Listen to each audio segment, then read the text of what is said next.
champion of the world, Tyson Fury, sits down to talk to me. What's the latest on the showdown with Anthony Joshua for the undisputed throne? UFC heavyweight champ Francis Ngannou wants to fight. Does Tyson? And is there unfinished business with old rival Deontay Wilder? This is Max on Boxing.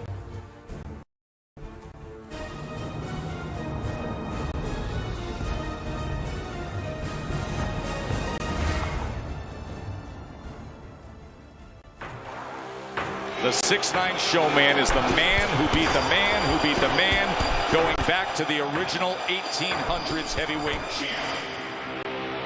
Yeah, I got that recipe. Chef and I'm cooking, who's stepping me?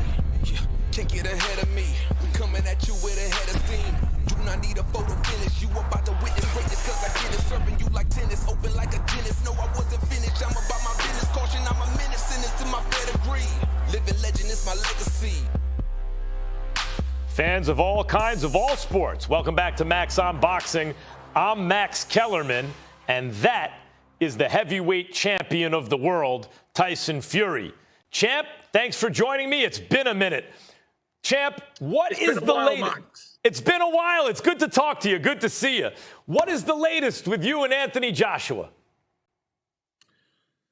I think you know as much as me, if not more. I know nothing. I'm just a dumb fighter, boxer who's training 24 hours a day, waiting for the phone call so I can go and kick some ass. Do you think, I consider you the heavyweight champion of the world. You're the lineal titleist and also the best heavyweight in the world, in my opinion, by a pretty good measure.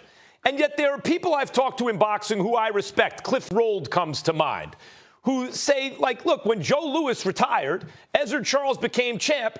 Joe Louis had to fight Ezzard Charles. Charles beat him, but he had to fight him to get back his title, not defend it. What about the fact that in Tyson Fury's absence, Anthony Joshua won the kind of consensus heavyweight championship, and even though he lost to Ruiz, beat Ruiz in a rematch, so that to unify the titles, to really have one undisputed champ, you need to fight AJ. Is that true, or do you see it differently? It doesn't really matter to me. They're all boxers. They're all heavyweight champions. There's about 60 of them out there at the moment. Who really knows even the names? Because I don't. The one thing I know is I'm the lineal heavyweight champion, also WBC heavyweight champion, also Ring Magazine champion 3 times. So 2 times, sorry. Almost getting ahead of myself there. The only undefeated world heavyweight champion left. Still reigning, still the king, and still up for the challenges. If it's going to be Joshua next, then let's do it. Take that bodybuilder out in a few rounds. And then who knows? Maybe he wants a rematch. Maybe I knock him out again. And then we're going to go to Francis Ngannou. I hear he's been talking a bit of shit about me. He can have some too. That's another easy fight for him. All easy money. Easy money for the Gypsy King. Tyson, you are 6'9", 260 pounds. And normally, the heavyweight champ is not really included in pound-for-pound discussions, right? You're also the biggest champion by far. You tower over Joshua, who's a huge guy. And yet when I think about your career, who you've beaten and how you've beaten them, and if you dominate Anthony Joshua, I think your name will come up as one of the pound-for-pound champs as well. Is pound-for-pound interesting to you at all? Is that something you aspire or have even thought about? Nah, pound for pound to me is just some idiot's opinion on if everybody was the same size as each other. Right. We have weight classes for a reason, and I'm the biggest of them all, so that means I'm the best. Heavyweight champion can beat every other weight in the world. I'm the best fighter on the planet. In all weights. I've done it a million times. Pound for pound is like saying, if I had wings and I could fly, could I fly faster than an eagle? Just to say if everybody was the same size, I don't buy into it.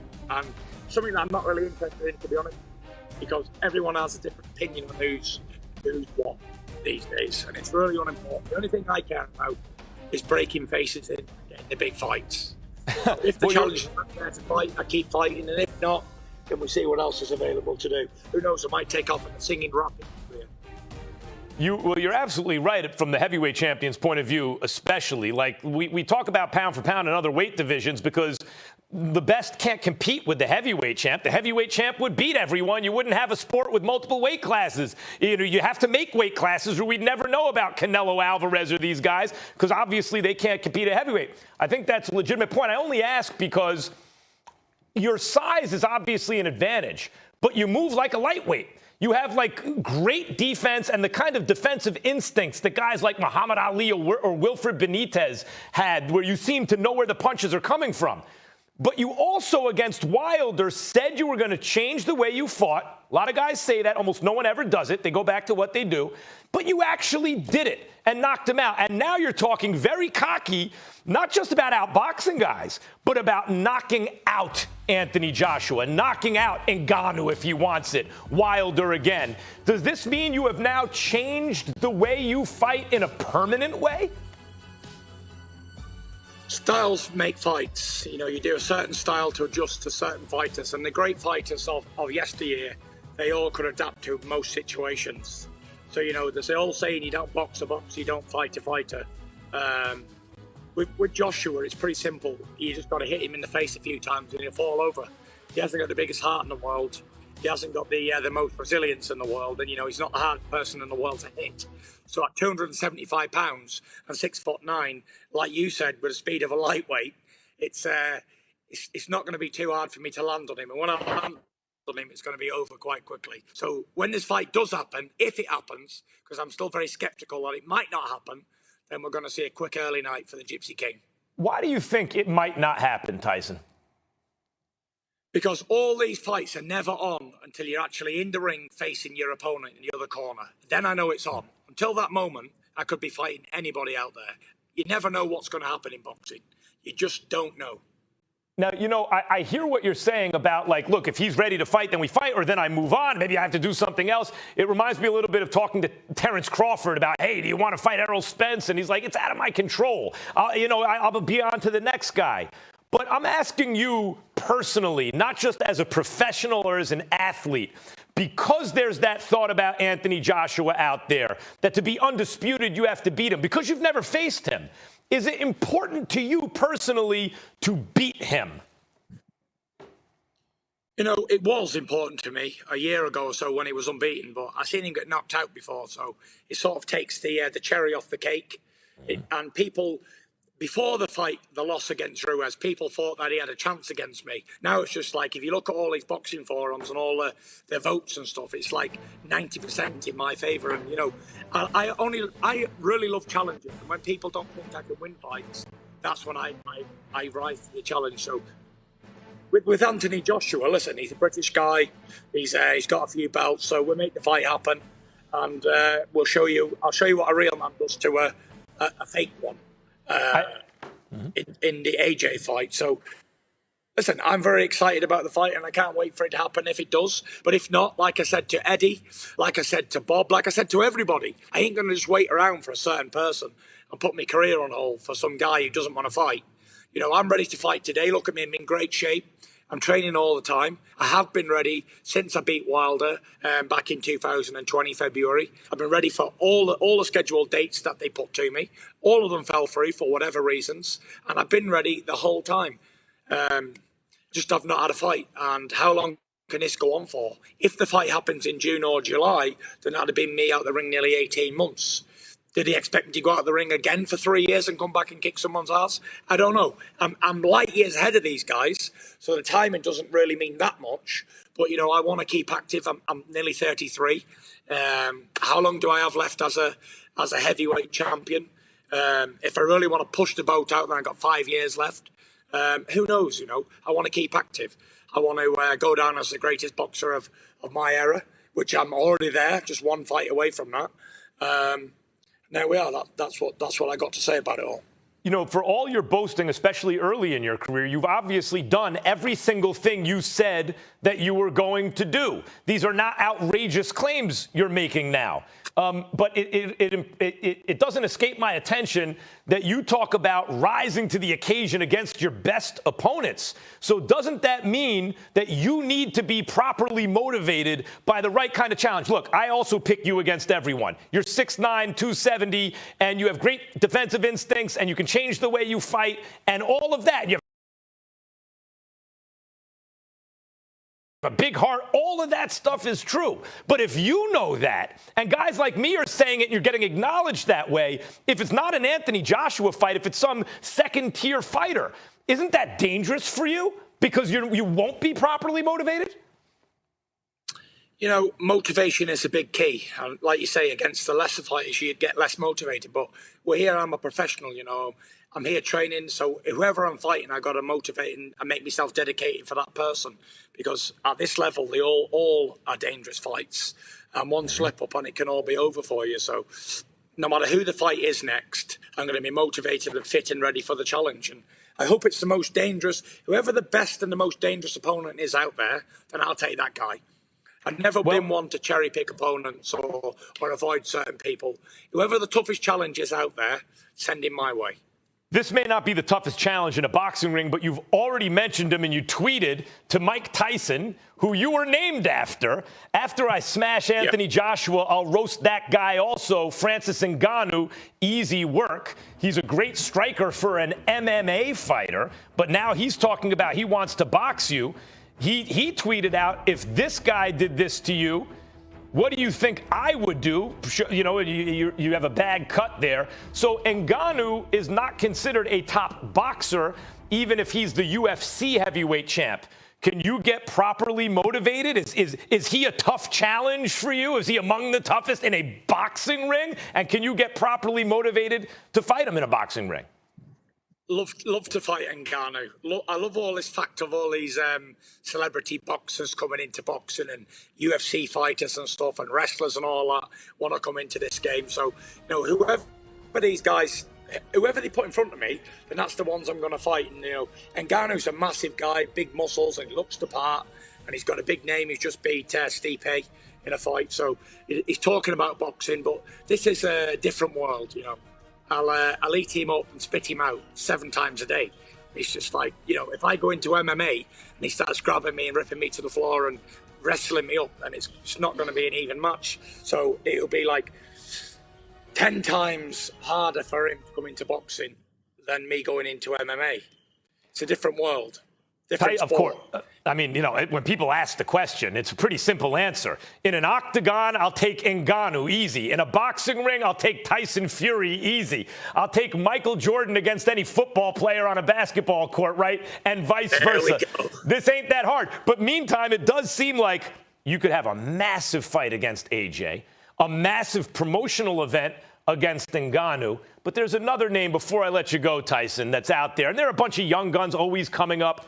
Deontay Wilder. Yeah. Do you feel that there's any unfinished business with Deontay Wilder? Are you interested in a third fight? On Deontay Wilder, I can only say one thing. Firstly, big dosser. And secondly, no comment to anything to do with Wilder. Tyson, before I let you go, I lied a little bit. I got one last for you. Your gut is telling you yes or no for AJ next. I hope so. I'm hoping and praying it's going to be AJ, but I'm not going to wait around forever. I need to be active. I need to keep busy. And it's up to Top Rank to make that happen. You know, they're my promotional team, and I'm sure they're going to keep me busy this year. I need 2 fights this year, regardless whoever it's going to be. Let's make it happen. Can't wait to see you back in the ring. Welcome back to Max on Boxing. Let's get to the headlines. Jaron Boots Ennis, spectacular in becoming the first to stop Sergey Lipinets. Fight ended in the 6th round. Boots was one of the best prospects in boxing, now has to be considered one of the most talented contenders in the very deep welterweight division. Lipinets' only loss coming into the fight was to Mikey Garcia, and that was on points. Boots beat him up and knocked him out. Now, was it a perfect performance? Boots can play defense, offense, has power from both sides, goes to the head and body, and is very comfortable in the pocket. Has boxing ability, but throws his punches with bad intentions. But because he's so comfortable in the pocket, like old school Philly skills, he likes to what's called look-off punches in there a lot of the time, meaning he turns his head as the punch comes and takes the sting off the punch. As a result, when he gets a little too comfortable, he can be caught cleanly upstairs. He was by Lipinets upstairs with single shots several times throughout the fights, but it's really nitpicking.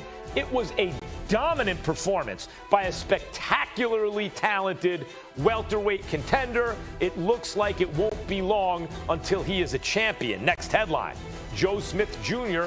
wins a belt in a fight against Maxim Vlasov. It was a close, exciting fight. Joe won a unanimous decision. That fight could have gone either way. Joe Smith started out well and seemed to be winning the early rounds with power shots, with physical strength. Right around the 7th round, I thought he hurt Vlasov to the body with both hands. And I thought at that point he needed to stay to the body over the next several rounds. They had a chance to score a stoppage. Instead, Joe completely ignored the body. And starting in the 8th round, Vlasov totally took over the fight. Not just winning, but beating Joe Smith up. If not for a hustling 12th round, where Joe Smith showed a lot of championship mettle. It's not like he outskilled Vlasov or even that his punches were hurting Vlasov upstairs. Vlasov took Smith's power punches upstairs very well. But on sheer determination and will, Smith carried the 12th round with activity, and that was the difference in the fight. He now has a belt. Congratulations, Joe Smith Jr. By the way, and Maxim Vlasov. That was a tremendous fight. Next headline, F.A. Ajagba with the one-hitter quitter. Knocked out Brian Howard in the 3rd round. I don't even want to say anything. Just watch this. Watch this. How often have you seen this? Spun him around. Who is that? Is that Ajagba or Clubber Lang? That you do not see middle of the ring one-hitter quitters upstairs like that too often. In fact, can you think of a shot quite like it that you haven't seen in a movie ever? Look at that. Did a 180 unconscious. Ajagba, one of the young guns in the heavyweight division. There are several, 4 or 5 young rising heavyweights who are coming along, some of them rawer than others. Ajagba can be basic at times, but with that punching power is a heavyweight to watch for sure. And that'll do it for headlines. Next, it's your turn to ask me the questions. Max, fight you called nicely for HBO. Well, thank you very much. Is that your favorite old man turns back the clock for one night performance? If not, what is? It's one of them. I would say, I don't know if this qualifies because he also fought pretty well after this, but Larry Holmes against Ray Mercer, I think, is my favorite old man turns back the clock for one night-ish kind of fight. Ray Mercer, don't forget, was coming out off of one of the most devastating knockouts ever of Tommy Morrison, right? That clip is still played. It's been used in movies and stuff. It was so brutal. He was an undefeated Olympic heavyweight gold medalist and was headed for at least a title shot, if not for a title. Larry Holmes had already been knocked out by Tyson, had been off for years, comes back and corner dopes Ray Mercer. Remember the old TNT fight series? At one point, he's in the corner jabbing at Ray Mercer, turns to the camera, looks in the camera at the audience, says, "I'm not Tommy Morrison," and then whap, whap, hits Mercer. That's probably my favorite one. The OG Pop asks, what do you think of all these older boxers coming out of retirement for exhibition fights? Is it a dig at current fighters not making the fights that matter? Hashtag MaxMeAnything. Well, maybe. I think it's also partly because boxing is further marginalized constantly. And so the more famous fighters who were from a less marginalized era, who's been in the public consciousness for decades, you know, people are familiar with their stories. They're more invested in them. They can make big events. I think partly it's just the proliferation of media and social media. You see social media personalities who've never been professional boxers making big events because they're willing to get in the ring. I think, and I also think it's kind of a seniors tour like they have in tennis or golf, you know, like they just have old people fighting each other. And, you know, I know boxing is dangerous and more dangerous the older you get. I don't object. If it's old fighters fighting old fighters, I don't object. This from AD. What's the meaning of life? 42. 42 is the meaning of life. You have to read Hitchhiker's Guide to the Galaxy to understand why, but the answer is 42. Joe asks, the most underrated, unnoticed boxer at the moment who's gotten no hype but all the ability, hashtag Max Me Anything. I would say, does it still qualify? Jaron Ennis? Talked about him on this show last several weeks, and he had a coming out party against Sergey Lipinets, but he has not been as celebrated as some others, and he is as talented as anyone. Mark wants to know, Max, who's the next breakout pay-per-view star in your opinion? Teofimo Lopez? Tank Davis? It has to be exciting style, blue chip talent, willing to fight top fighters in big events, and they have to have mic skills, as they call it nowadays. Teofimo and Tank both fit the bill. Time is up. That'll do it for Max Me Anything. Tweet me your questions to @MaxKellerman, and maybe your question will be answered on the show. A little more Max on Boxing after the break.